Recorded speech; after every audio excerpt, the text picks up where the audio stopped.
Salut à tous, bienvenue sur la chaîne culinaire Les Secrets de Lily, une chaîne qui vous présente des plats rapides et faciles à faire chez vous. Salut Lily! Et bonjour à tous, donc comme promis, on avait dit qu'on allait faire une vidéo, un dérivé du riz cantonais. Donc là on va faire en l'occurrence un riz sauté aux crevettes. Un riz sauté aux crevettes, ouais. Ça plaît à tout le monde ça. Ah ouais, c'est pas mal ça, ouais, bonne donc, idée. on a toujours besoin d'à peu près des mêmes ingrédients, hein, de la cébette. La cébette fraîche toujours. Toujours, hein. Des petits pois, donc pas des bocaux. Hein. Congelés, les bocaux ils sont trop humides, ils sont trop mous, d'accord. Des œufs, donc plus ou moins, si vous aimez, hein, comme je vous avais déjà dit dans ma précédente Voilà, vidéo. pour les sportifs, vous mettez un bloc d'œufs, Voilà. pas de souci. Des crevettes, donc vous pouvez aussi utiliser des petites crevettes. Moi j'en ai pas, donc je vous montre ce que j'ai. Plutôt des crevettes sans tête. C'est les Black Tiger, celles-là c'est les Voilà. meilleures. Et donc l'ingrédient principal, le riz. Ok. Vous verrez qu'il y a une vidéo concernant le rice cook pour vous montrer comment on cuit le riz. Oui, En fait, on a fait une petite vidéo rapide pour vous montrer comment se sert dans Rice Cook. Parce que c'est pas toujours évident pour tout le monde. On commence. Allez, on y commence va. avec la cébette, hein, toujours pareil. Hop. Donc on garde les têtes pour ceux qui veulent le replanter, idéalement. Trop bien. Ça c'est superbe. Hop. On va en rajouter un petit peu. Donc là, Lily utilise ce qu'on appelle une feuille de boucher, c'est un couteau de chef, mais vous pouvez utiliser un petit couteau de cuisine normal. Oui, Hein, bah, ça marche quand même. Hein, il n'y a pas de souci, voilà. Là, si vous voulez, bon, là, j'ai pas énormément, j'ai pas grand choix. Il faut que je renouvelle mes ustensiles. Vous pouvez très bien utiliser un couteau que tout le monde a à la maison. Hein. Hop, voilà. Hop. Mais bon, je préfère mon couteau quand même. J'ai l'habitude avec celui-là. Donc, hop. c'est sûr. Hop là, là, regardez, j'ai coupé la cébette, on le réserve, on le met de côté. On va s'attaquer aux œufs. Donc pareil, hein, toujours ma petite poubelle à côté.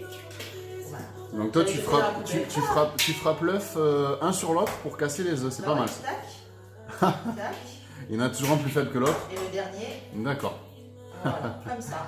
c'est énorme. Tout simplement. Ok. Je prends mes petites baguettes pour battre mes œufs. On peut utiliser donc les fourchettes. Hein. Fourchette, On ce que vous avez. Les fourchettes aussi, hein, pour tout dire. Ouais. Mais tant qu'on est, je vous montre la théorie. Hop, on est bon. Je mets de côté. Et là, on va s'attaquer aux crevettes. Donc on va les décortiquer.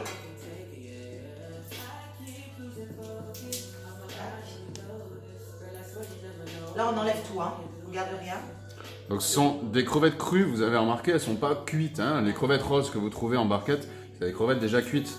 Donc Et salé déjà. voilà, cuites, salées, avec des colorants, tout ça. Là, on est sur une crevette naturelle qui n'est pas cuite.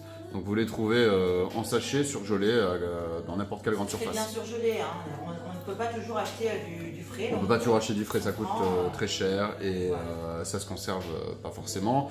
Donc voilà, n'hésitez pas à acheter des produits frais surgelés. Alors là, du coup, j'ai pris 6 crevettes pour deux parts de riz sauté aux crevettes. D'accord? Ça devrait suffire. Toujours pareil, on est là pour se faire plaisir. La cuisine, c'est avant tout Du plaisir. du plaisir.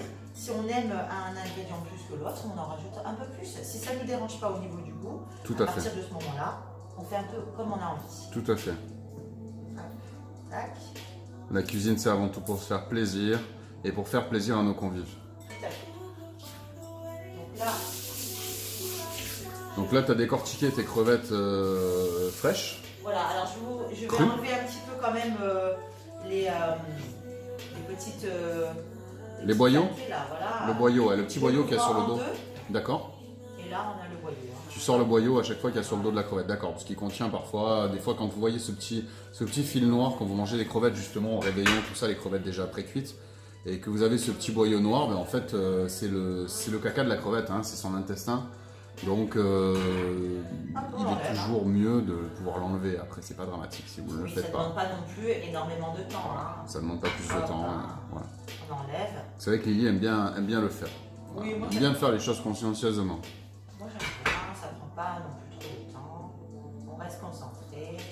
Après, Hop. plus vous allez avoir une qualité de crevette qui sera supérieure, Voilà, ça va pas beaucoup là. et plus, voilà, vous voyez là, le boyau il est blanc, J'en ai pas. donc c'est que la crevette est d'une très bonne qualité, elle a Voilà. été purgée, ce qu'on appelle purgée, avant d'être mis en vente.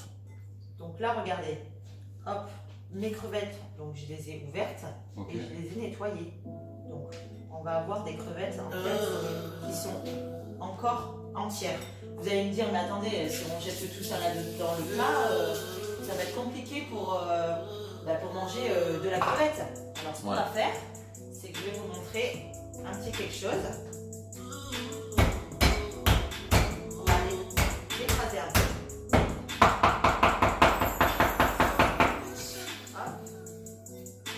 Ça va nous permettre de vraiment l'incorporer dans le riz pour que à chaque bouchée, on puisse avoir vraiment ce qu'il faut. Les ingrédients, l'omelette, la cébette, le riz, le petit pois, de la crevette. D'accord. Voilà, donc là tu leur mets la misère aux La crevettes. giratatine. Ah, là la crevette elle est pas contente. C'est ça. C'est un espèce de petit tartare de crevettes finalement. C'est ça. Hein? On fait un mini tartare. D'accord. Tac. Hop. C'est un petit peu, ça se détache. Quand on va les faire sauter, ça va se détacher aussi. Donc là, on est bon. Le riz, moi, il a refroidi. On va les détacher. Comme j'avais dit donc dans ma recette du riz cantonné, il D'accord. faut bien détacher le riz. Hein. Sinon, si on laisse des morceaux comme ça, il faut qu'on appuie dans le wok, ça va écraser le riz, ça va le cuire en même temps, ça va pas être terrible. Donc, eh ben, on a une omelette. Voilà. Ça, c'est frites. C'est bon. Voilà. Hop. Alors, toujours en dessous, au fond du wok, Du rice cook. on Ouais. a cette couche un peu grillée. C'est pas grave, c'est un peu mou, on peut largement le mettre dans le riz cantonné puisque c'est un riz du pauvre, donc Ouais. on ne jette pas. On répète, donc le riz cantonné à la base, c'est le riz du pauvre, c'est-à-dire que le lendemain d'un repas, il restait un peu de riz au fond du frigo, donc on le faisait griller au wok et puis on incorporait nos petits pois et nos restes de viande que l'on avait dans le réfrigérateur. Donc on s'est aperçu que les Asiates se sont aperçus depuis des décennies que le riz de la veille était donc un petit peu séché forcément, puisque le riz, n'importe quel riz, hein, quand vous le mangez le lendemain, il est un petit peu plus sec. D'ailleurs, c'est pour ça qu'on ne mange jamais des sushis le lendemain, parce que le riz du sushi a séché et c'est immangeable. Et contrairement au sushi, le riz cantonné, lui, va demander un riz un petit peu plus sec, avec un petit peu plus de mordant. Ça va être beaucoup plus appréciable. Vous ferez le test vous-même et vous verrez la différence. Surtout pas de riz mou parce que le problème du riz mou, c'est que quand vous allez cuisiner, ils vont tous coller entre eux. Donc ça fera des gros morceaux. Voilà. D'accord. Mais bon, pour pas jeter, vaut mieux faire sauter un riz cuit mou plutôt que de le jeter. Tout à fait. On est d'accord, hein? 5 minutes à la poêle, on met notre riz de la veille. Voilà. On met ce qu'on a, essaye de on met de la détacher. crevette, on met du poulet, on met ce qu'on a et on mange le lendemain au bureau dans une petite boîte, c'est parfait. Voilà. Ou sur le chantier, hein, ou n'importe où. Hein. Alors, allez, on passe à la cuisson. Allez, c'est parti.